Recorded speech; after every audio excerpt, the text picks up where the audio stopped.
Hello guys, हामी चाहिँ घर बनाउन आएको छ। हजुर के गर्नुहुन्छ? सन्चै हुनुहुन्छ? गाइजहरु यता प्रिन्सिपल तामाङ चाहिँ बसिरहनु भएको छ।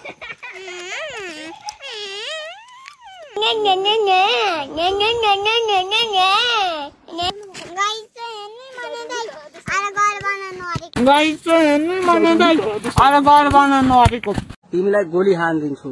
हो म गोली हान्दैछु तिमीलाई। म को हुँ त्यो कुरा बिर्सिस? घर बनाउन ढुङ्गा बोके के अरे ओइ कान्छी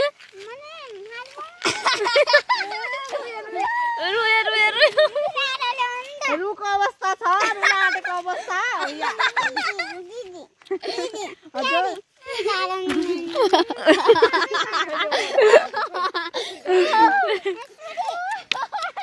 यो त भइरहेको हैन अझै यहाँ अझै लगाइदियो। ओइ एउटा ढुङ्गा खोइ उठेको किन लगाइदियो?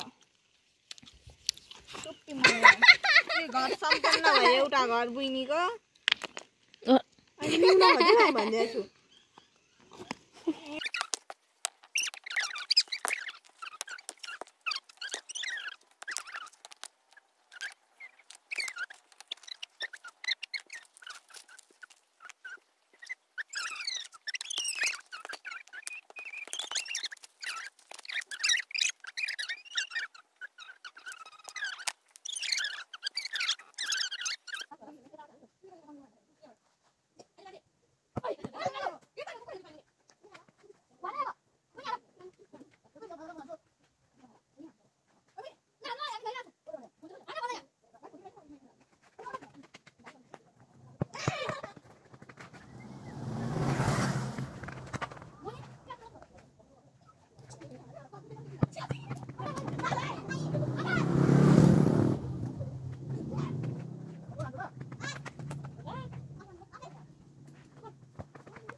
हेर्नु न यो दादाले रे नभएको फटकाले अरे सयो यसरी दाल कुट्न कुट्न चाहिँ बाई बाई।